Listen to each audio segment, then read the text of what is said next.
A Gallup poll says half the country would not put a socialist in the White House. You call yourself a democratic socialist. How can any kind of socialist win a general election in the United States? Well, we're going to win because first we're going to explain what democratic socialism is.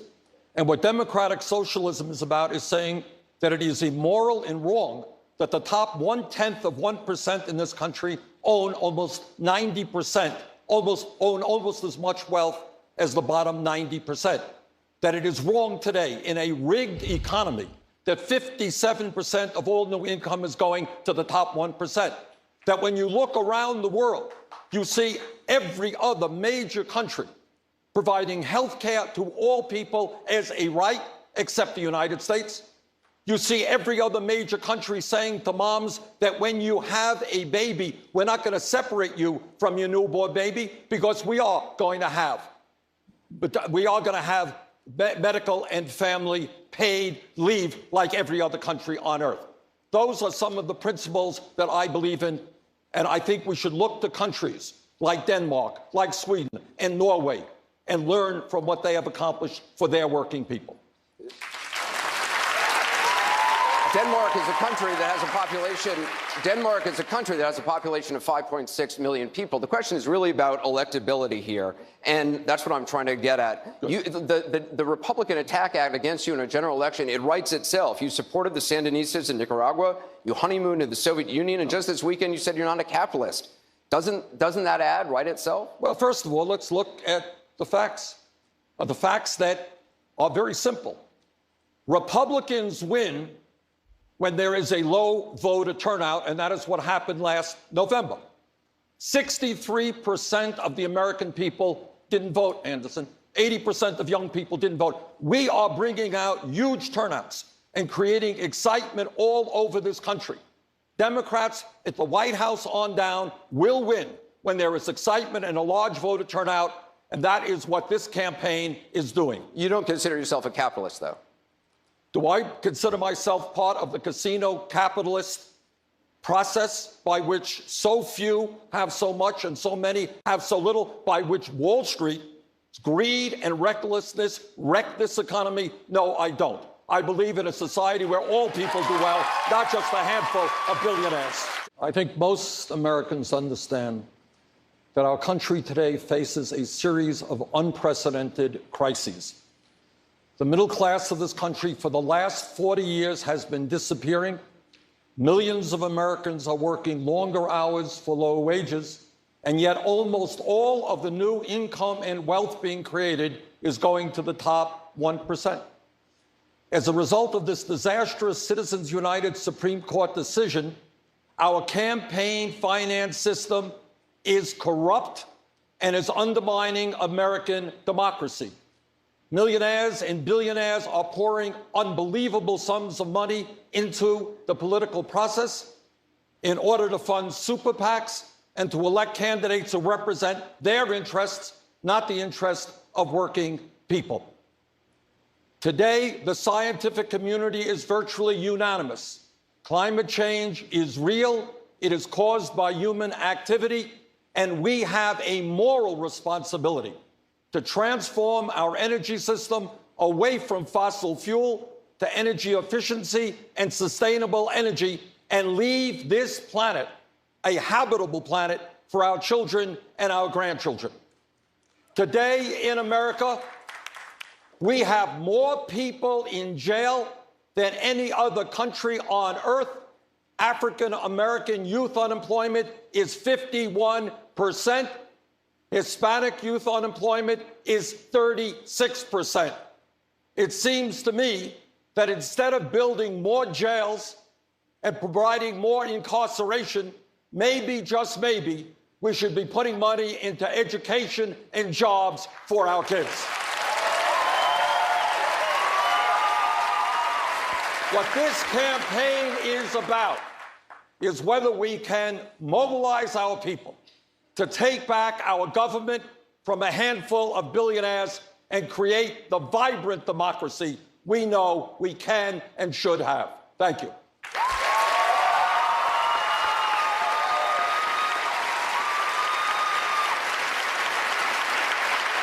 I mean, everybody is in agreement that we are a great entrepreneurial nation. We have got to encourage that. Of course, we have to support small and medium-sized businesses. But you can have all of the growth that you want, and it doesn't mean anything if all of the new income and wealth is going to the top 1%.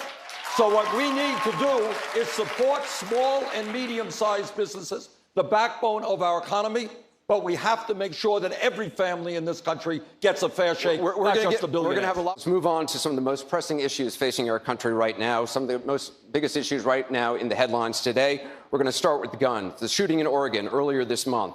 Once again, it brought the issue of guns into the national conversation. Over the last week, guns have been the most discussed political topic on Facebook by 2-1.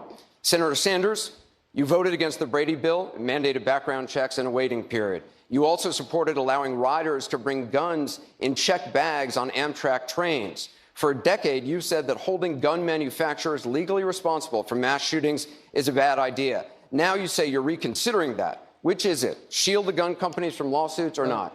Let's begin, Anderson, by understanding that Bernie Sanders has a D- voting record from the NRA.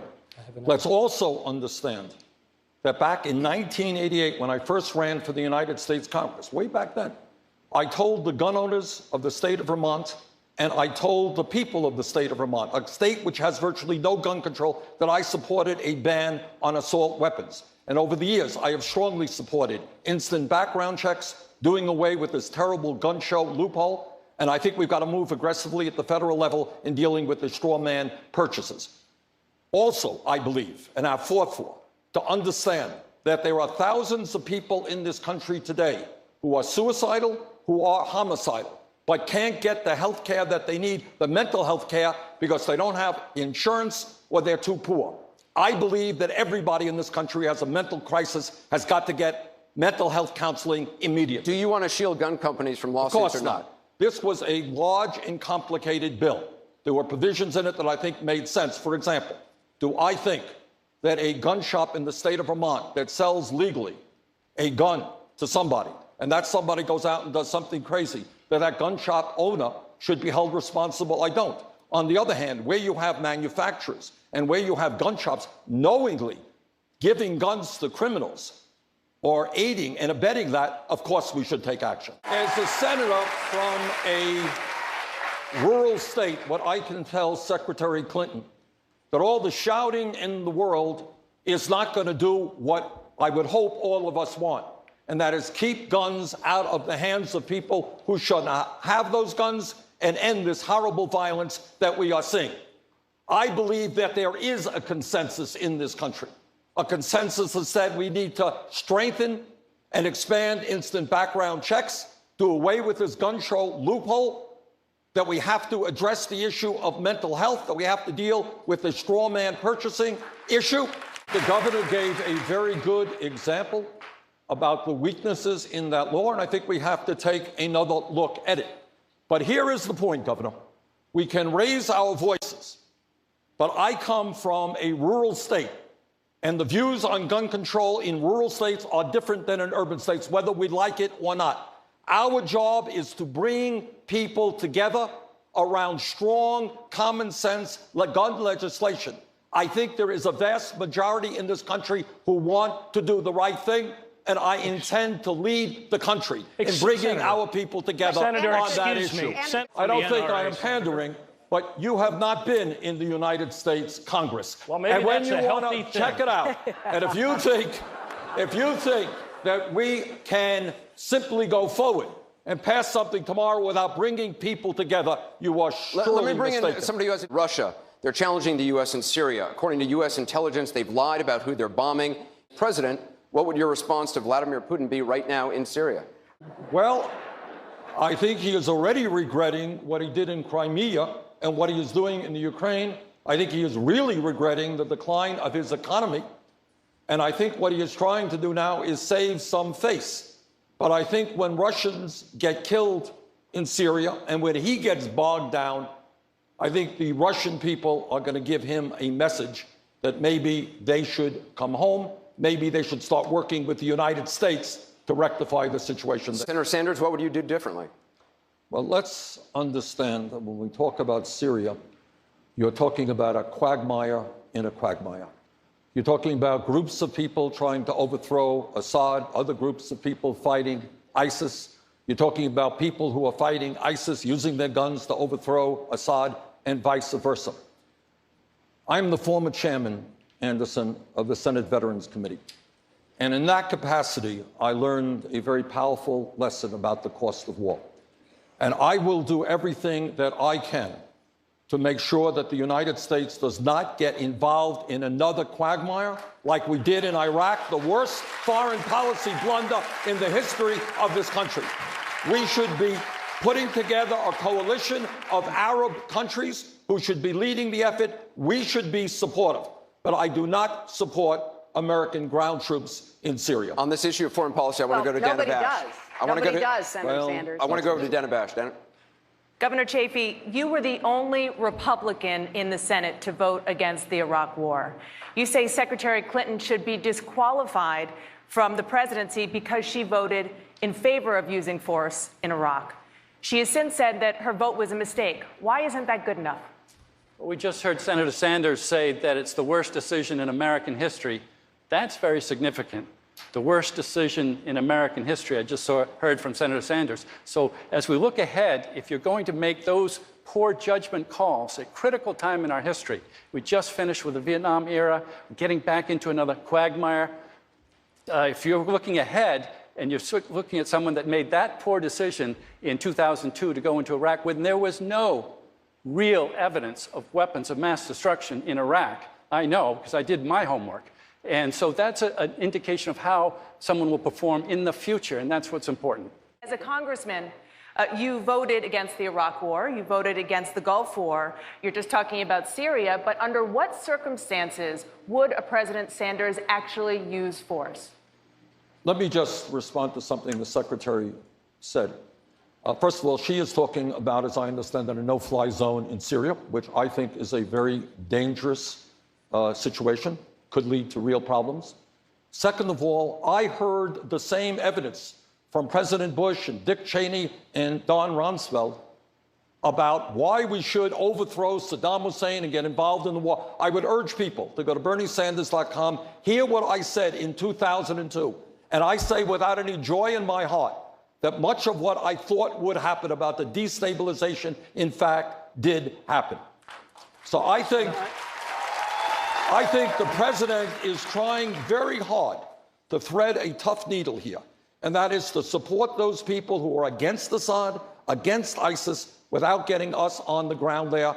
And that's the direction I believe we should have to go. But Senator Sanders, you didn't answer the question. Under what circumstances would you actually use force? Well, obviously, I voted when President Clinton said, let's stop ethnic cleansing in Kosovo. I voted for that.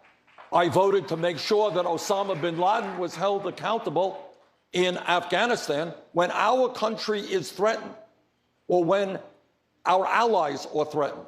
I believe that we need coalitions to come together to address the major crises of this country. I do not support the United States getting involved in unilateral action. Let me say something that may not be great politics,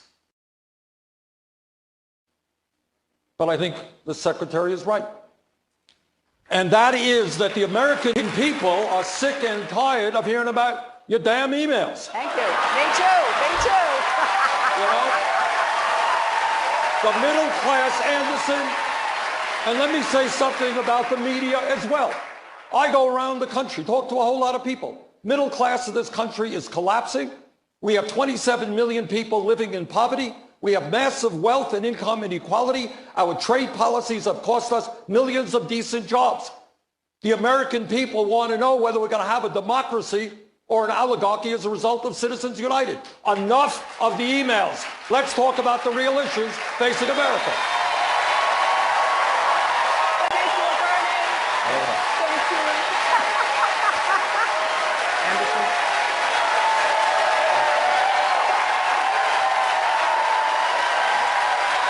It's obviously very popular in this crowd. Thank you. Hold on.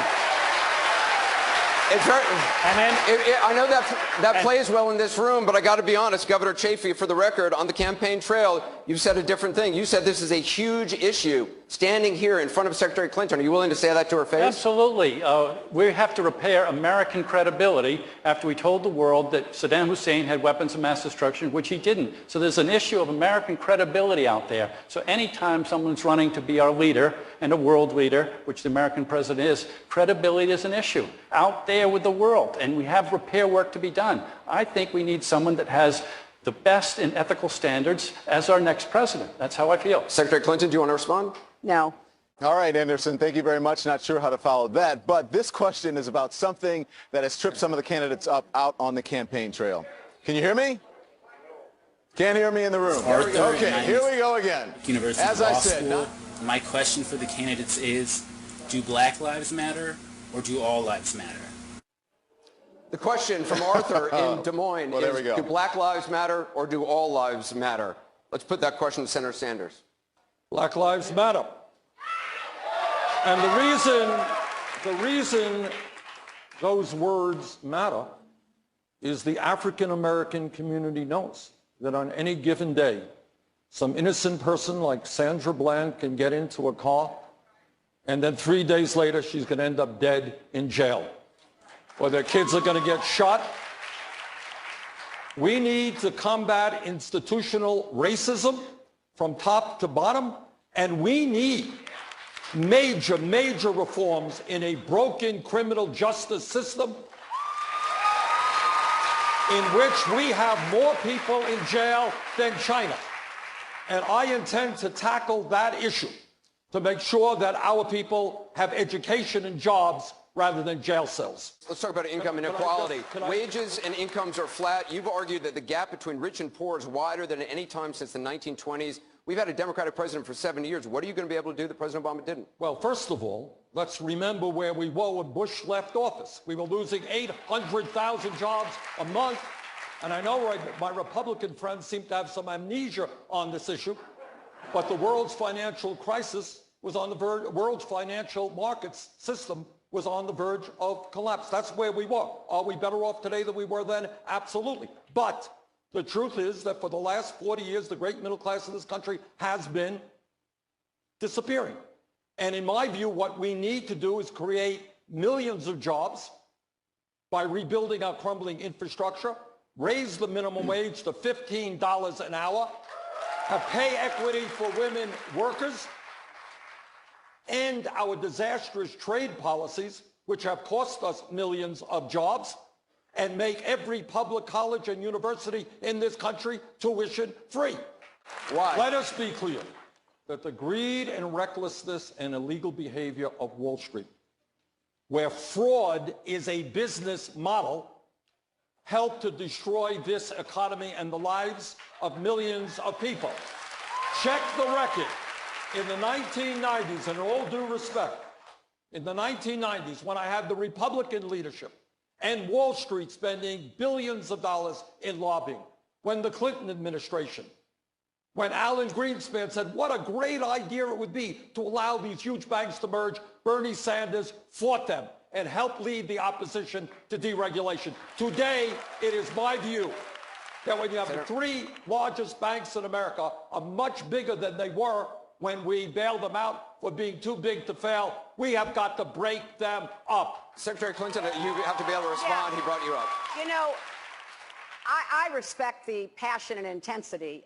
I represented Wall Street as a senator from New York. I represented Wall Street as a senator from New York. I represented Wall Street as a senator from New York. And I went to Wall Street in December of 2007, before the big crash that we had. And I basically said, cut it out. In my view, Secretary Clinton, Congress does not regulate Wall Street. Wall Street regulates Congress. And we have got to break off these banks. Going to them and saying, please do the right thing, No, that's is not what kind of that, naive. Right before this debate, Secretary Clinton's campaign put out a lot of reversals on positions on Keystone and many other things. But one of them that we still have a great difference on, Madam Secretary, is that you are not for Glass-Steagall. You are not for putting a firewall between this speculative, risky, shadow banking behavior. I am. And the people of our country need a president who's on their side, willing to protect the Main Street economy from recklessness on Wall Street. We have to Secretary fulfill Clinton, our promise. I have to let you respond. You know, everybody on this stage has changed a position or two. We've been around a cumulative quite some period of time. You know, we know that if you are learning, you're going to change your position.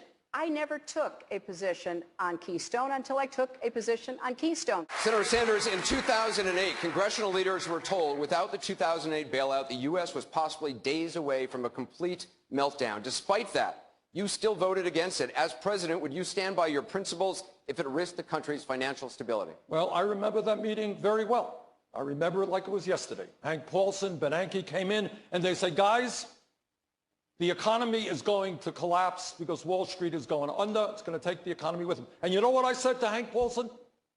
I said, Hank, your guys, you come from Goldman Sachs, your millionaire and billionaire friends caused this problem.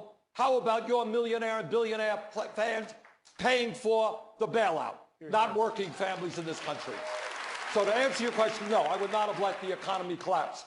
But it was wrong to ask the middle class to bail out Wall Street. And by the way, I want Wall Street now to help kids in this country go to college, public colleges and universities, free with a Wall Street speculation. CNN visited college campuses along with Facebook, and not surprisingly, college affordability was among the most pressing issues. Senator Sanders, you've mentioned a couple of times, you do have a plan to make public colleges free for everyone. Secretary Clinton has criticized that in saying she's not in favor of making a college free for Donald Trump's kids.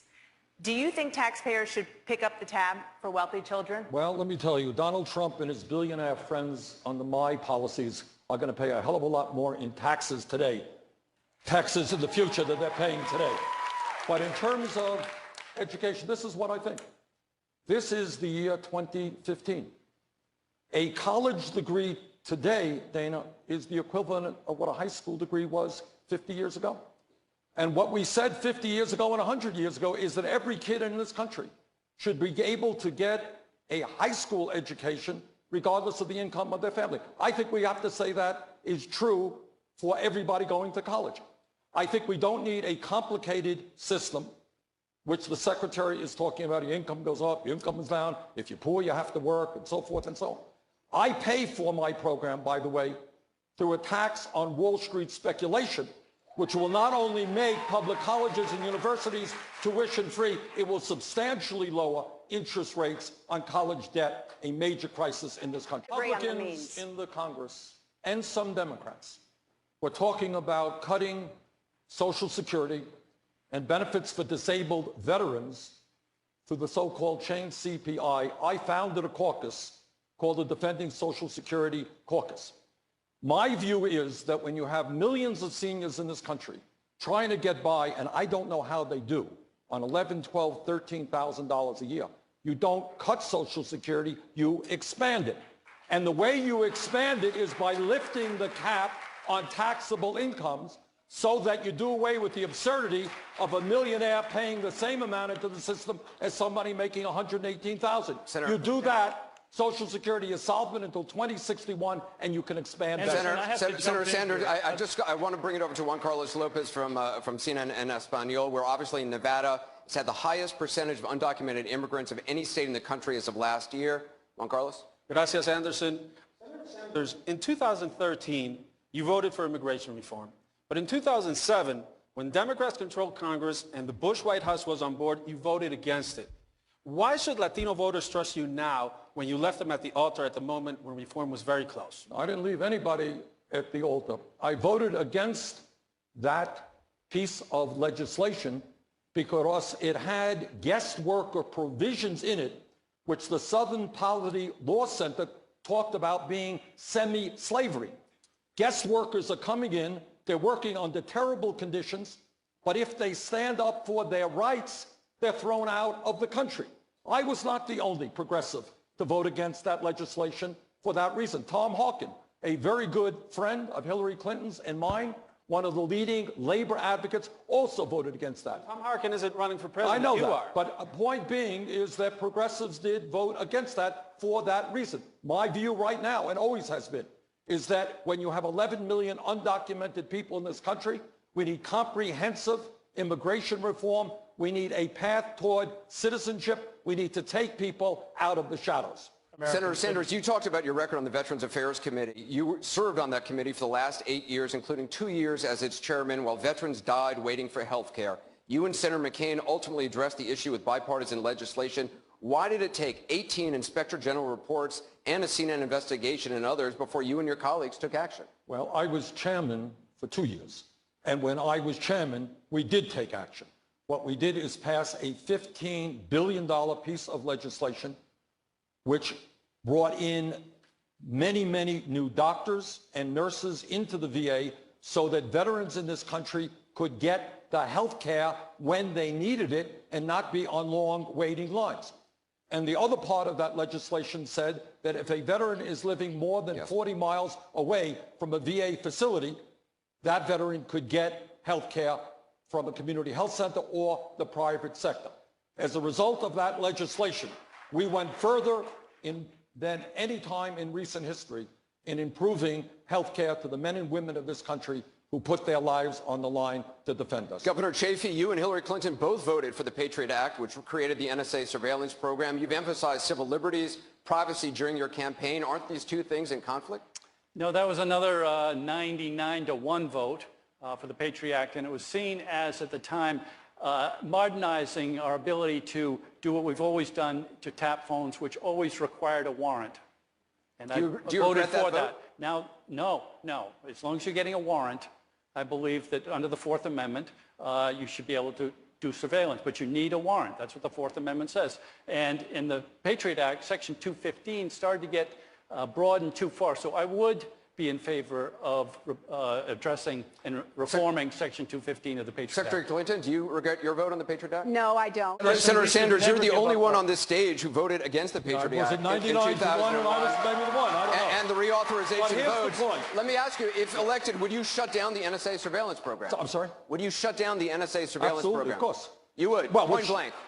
Well, I would shut down, I'd shut down what exists right now is that virtually every telephone call in this country ends up in a file at the NSA. That is unacceptable to me. But it's not just government surveillance. I think the government is involved in our emails, is involved in our websites. Corporate America is doing it as well. If we are a free country, we have the right to be free. Yes, we have to defend ourselves against terrorism, but there are ways to do that without impinging on our constitutional rights and our privacy Anderson, rights. the NSA Governor Chafee, Edward Snowden, is he a traitor or a hero? No, I would bring him home. The courts have ruled that what he did was say the American Bring him home, no jail the time? American government was acting illegally. That's what the federal courts have said. What Snowden did showed that the American government was acting illegally per the Fourth Amendment. I think Snowden played a very important role in educating the American people to the degree in which our civil liberties and our constitutional rights are being undermined. Is he a hero?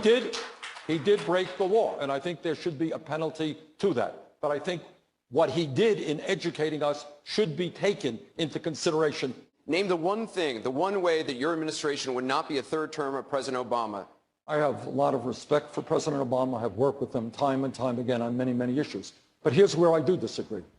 I believe that the power of corporate America, the power of Wall Street, the power of the drug companies, the power of the corporate media is so great that the only way we really transform America and do the things that the middle class and working class desperately need is through a political revolution when millions of people begin to come together and stand up and say our government is going to work for all of us, not just a handful of billionaires. You don't hear a lot of Democratic presidential candidates talking about revolution. What do you mean? What I mean is that we need to have one of the larger voter turnouts in the world, not one of the lowest. We need to raise public consciousness. We need the American people to know what's going on in Washington in a way that today they do not know. And when people come together in a way that does not exist now and are prepared to take on the big money interest, then we can bring the kind of change we need. And I think that there is profound frustration all over this country with establishment politics. I am the only candidate running for president who is not a billionaire, who has raised substantial sums of money, and I do not have a super PAC. I am not raising money from millionaires and billionaires. And in fact, tonight, in terms of what a political revolution is about, there are 4,000 house parties, 100,000 people in this country watching this debate tonight who want real change in this country. Are you tougher on climate change than Secretary Clinton? Well, I will tell you this. I believe, and Pope Francis made this point, this is a moral issue. The scientists are telling us that we need to move extremely boldly. I am proud that along with Senator Barbara Boxer a few years ago, we introduced the first piece of climate change legislation which called for a tax on carbon. And let me also tell you that nothing is going to happen unless we are prepared to deal with campaign finance reform, because the fossil fuel industry is funding the Republican Party, which denies the reality of climate change and certainly is not prepared to go forward aggressively. This is a moral issue. We have got to be extremely aggressive in working with China, India, Russia. The planet, the future of the planet is at stake. Carly Fiorina, the first female CEO of a Fortune 50 company, argues if the government requires paid leave, it will force small businesses to, quote, hire fewer people and create fewer jobs. What do you say not only to Carly Fiorina, but also a small business owner out there who says, you know, I like this idea, but I just can't afford it? Senator Sanders. Yeah, Dana, here's the point. Every other major country on earth, everyone, including some small countries, say that when a mother has a baby, she should stay home with that baby. We are the only major country that is an international embarrassment that we do not provide paid family and medical leave. Second of all, the Secretary is right.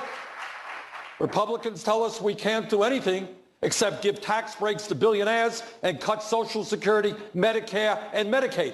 That's not what the American people want. The issue now, particularly in this state, is recreational marijuana. I want to go to Juan Carlos Lopez. Thank you, Anderson. Senator Sanders, right here in Nevada, there will be a measure to legalize recreational marijuana on the 2016 ballot. You said you smoked marijuana twice, didn't quite work for you. If you were a Nevada resident, how would you vote? I suspect I would vote yes. And I would vote yes because I am seeing in this country too many lives being destroyed for nonviolent offenses. We have a criminal justice system that lets CEOs on Wall Street walk away, and yet we are imprisoning or giving jail sentences to young people who are smoking marijuana. I think we have to think through this war on drugs, which has done an enormous amount of damage. We need to rethink our criminal justice system, and we've got a lot of work to do in that area. Secretary Clinton, you told Christiana Amanpour you didn't smoke pot when you were young, and you're not going to start now. When asked about legalizing recreational marijuana, you told her, let's wait and see how it plays out in Colorado and Washington. It's been more than a year since you said that. Are you ready to take a position tonight? No. All right, Anderson, this is for Senator Sanders, okay? This is from Carrie Kane. Carrie Kane from Manassas, Virginia, would like to ask the senator. President Obama has had a difficult time getting Republicans to compromise on just about every agenda. How will you approach this going forward, and will it be any different? Senator. The Republican Party, since I've been in the Senate and since President Obama has been in office, has played a terrible, terrible role of being total obstructionist. Every effort that he has made, that some of us have made, they have said no, no, no. Now, in my view, the only way we can take on the right-wing Republicans, who, by the way, I hope will not continue to control the Senate and the House when one of us is elected president, but the only way we can get things done is by having millions of people coming together. If we want free tuition at public colleges and universities, millions of young people are going to have to demand it and give the Republicans an offer they can't refuse. If we want to raise the minimum wage to $15 an hour, workers are going to have to come together and look the Republicans in the eye and say, we know what's going on. You vote against us. You are out of your job. Senator Sanders, final closing thoughts, 90 seconds. This is a great country. but we have many, many serious problems. We should not be the country that has the highest rate of childhood poverty of any major country and more wealth and income inequality than any other country. We should not be the only major country on earth that does not guarantee health care to all of our people as a right of citizenship. And we should not be the only major country that does not provide medical and parental leave, family and parental leave, to all of our families. Now, at the end of the day, here is a truth that very few candidates will say, is that nobody up here, certainly no Republican, can address the major crises facing our country unless millions of people begin to stand up to the billionaire class that has so much power over our economy and our political life. Jim Webb is right. Money is pouring into this campaign through super PACs. We are doing it the old-fashioned way, 650,000 individual contributions. And if people want to help us out, BernieSanders.com, we are averaging $30 a piece. We would appreciate your help.